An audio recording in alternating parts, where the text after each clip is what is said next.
Hello everyone. I hope you're excited about what you're going to learn.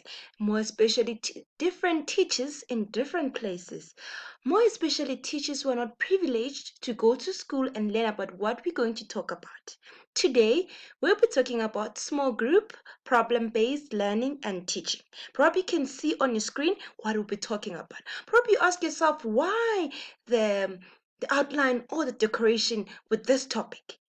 When you think about problem, you need to be creative. You need to think about different things, how you will solve it, what do you need to solve it, and different types of those things. So today we'll be discussing that, and we'll talk about the definition. What is it exactly? And we'll also touch base and talk about why should be implemented in the classroom. So why must teachers teach and use the method of PBL? Why?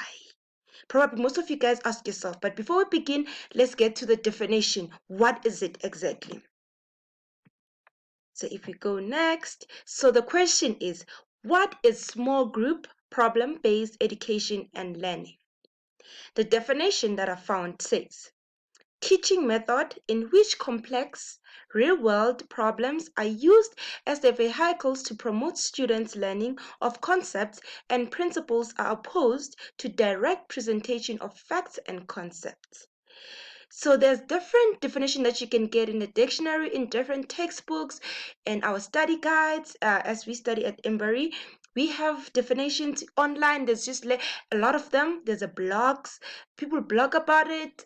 It's just different places where you can find a definition of PBL. And I'll keep on referring to PBL instead of saying the whole but we're talking about the problem-based education learning. So I chose this one specifically because of I love the fact when you read it, if you take a look, it says it's a vehicle here. So probably they're using it as to uplift people. When you think about vehicles, it's when we go inside and we get to from point A to point B. So how it works, in my understanding, PBL, it's basically when a student is a vehicle in a way, but driven by the problem that is given by a teacher. So this is not the same as we call it teaching method that we all used to when the kids come to class, sit down, and they listen to the teacher and everything. But here, the teacher becomes more like a facilitator than a teacher. How? You may ask, how? Because a teacher is always a teacher. So basically, a teacher will prepare or create a problem for the students beforehand. So before students come to class, before the school begins, the teacher will sit at home when she does her or he does her planning and plan about the problem. So basically, she'll create a problem, but not just silly problems. In PBL, we deal with real problems, problems that we might face now or tomorrow, and the student might face in reality. So we bring it to reality. That's PBL. So those problems they're solving, it helps them in future. So that teacher will create a problem for the students and will bring it to the table and give it to the students. And the student will work in groups.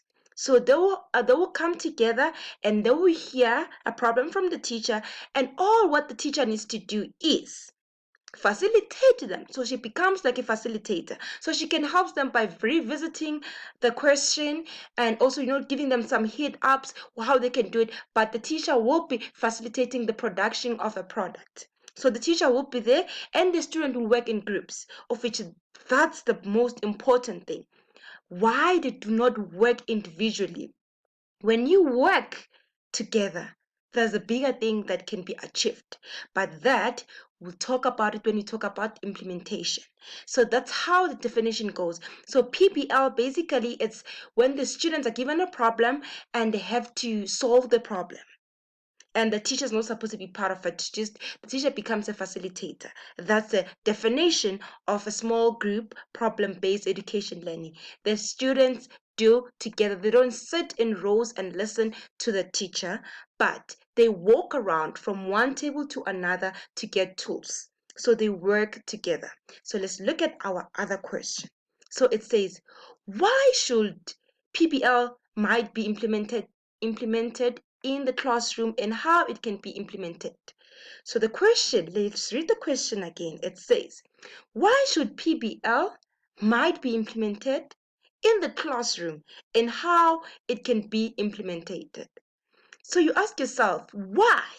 So I realized and I researched and I see that it's got a lot of benefits that one can think about. When I was reading one article, Natasha was saying that she realized that the more she gets the students and the more she encourages them to do well, the more they work together, there's greater achievement, and the student they excel in mathematics because they've already used to the structure. These kids are different. They're not memorizing things, but they are hands on. Whatever they learn by doing. So why should we implement it? It's because of it's got greater implement benefits to the kids. So when the kids are in this using this method, they develop lifelong learning.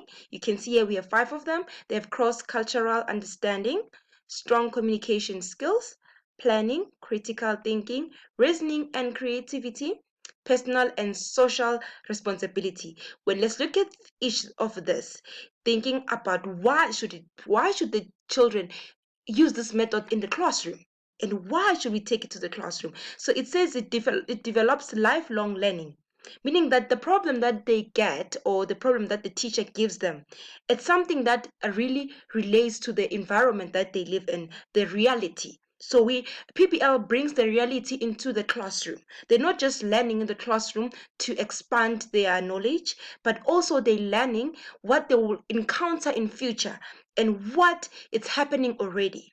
So most children will say, why, ma'am? Why should we do maths? Why should we do LO? Why should we do SNR? Why should we run? And things like that. But PBL answers that question very beautifully by bringing the problem into reality. So they do not have to ask, why must I clean my hands? Hygiene. So the kids would know teachers. And when you look at the cross-cultural understanding, the kids get to work with different people. And when they work with different people in the classroom, they get to know each other. They get to understand each other and they get to tolerate each other. Of which that's the best thing. They get exposed to other cultures, unlike sitting in rows and listening to the teacher. But now they're working together. Remember that kids need to think highly and need to be creative. When the problem is as soon as the problem is in front of their table, they need to put on their thinking ideas and they need to be creative now. So we go to strong communication skills. They're doing it together. So if you do things together, you need to work together, you need to communicate together. Remember the steps that they follow. They get the problem, they have to think about things, and they have to think about is that do I know something? Can I relate to the problem? And then they have to evaluate it, and they also have to think about ways of solving the problem and what tools do they need to solve the problem and come together and work and fix the problem and solve the problem and give feedback afterwards. So they cannot do that without any communication. So it builds strong communication skills, and of which strong communication of skills is the best skill that one can encounter in a younger age. Because in this real life, we all need good communication skills. Without communication skills, there's nothing possible. And we go to planning, critical thinking, reasoning, and creativity. So they become creative about the problem. How can they solve it? And the reasoning becomes very high, and not just a reasoning of just a child, but it has value and it can give impact. So it's not just a lame explanation. And they've got critical thinking. If you give them problem, they're already thinking about other ideas. They're very creative, the students like that. And also personal and social responsibility. They become responsible because if you can solve a problem that aligns with you being responsible as a student, it already gives you that skills of being responsible. So you cannot just talk to anybody the way you want to, because you work with people each and every day. It's like teachers work with children. You cannot just talk the way you want to. They're not your kids. You didn't give birth to them, but they were children in the classroom. So you need to be aware of what you say to them, aware of how you treat them, and all sort of things. And now let's look at the teacher. How can the teacher benefit this? Since we know the student benefits from it, that's why we should implement it. But does the teacher benefit?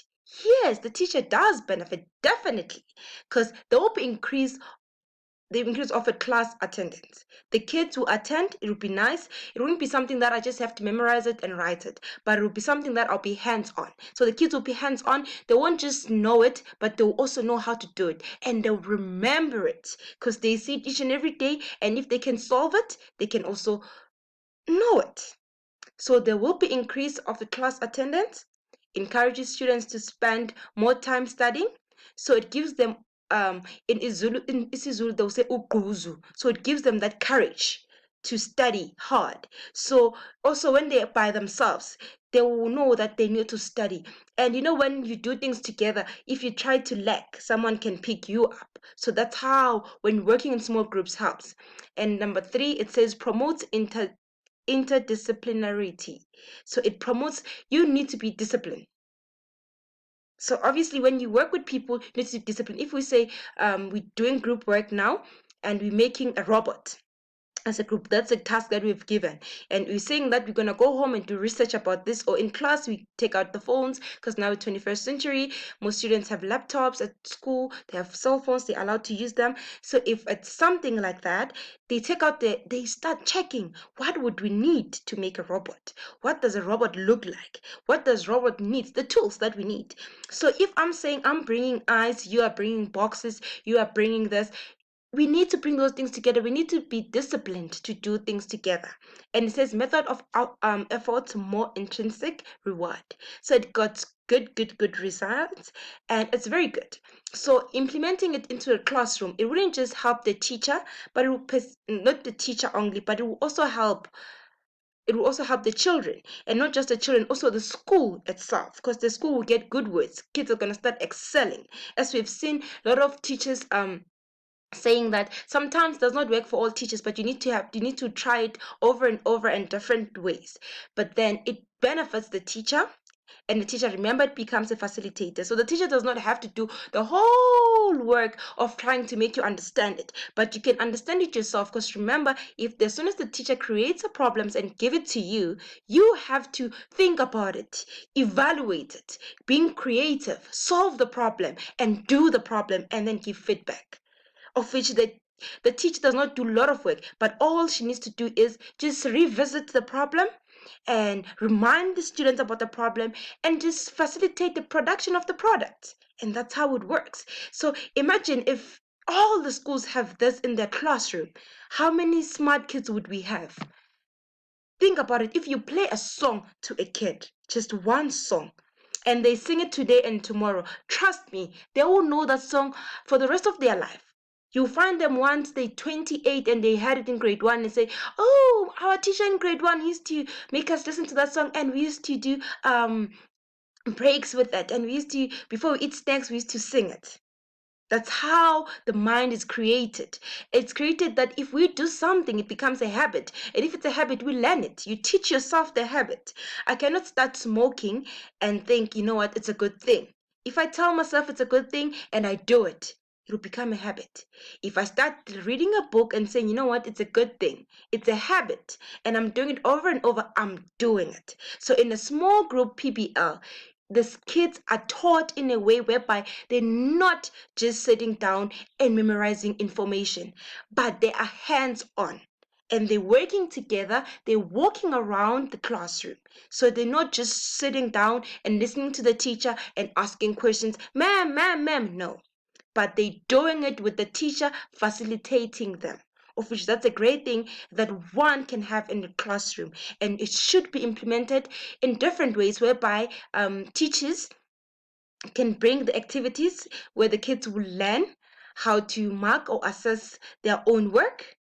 Those are the things that they can bring in the classroom, and in the group works whereby they do like art. You know, art, it's when a teacher, just like nowadays, the teacher tells them what they're supposed to do, but the teacher can come up with a problem and say, if I had to dive inside the water, or if I was walking and I do not know how to swim and I fell inside the pool, what do you think I should do? Or what do you think I should be aware of? It's a problem. It's broad, and now you can think and say, what is she talking about? What is she talking about? But think about it. If I had to fall, or just slip inside the water and I do not know how to swim, the first thing that comes to my mind is that I'm going to die. And if I'm thinking I'm going to die,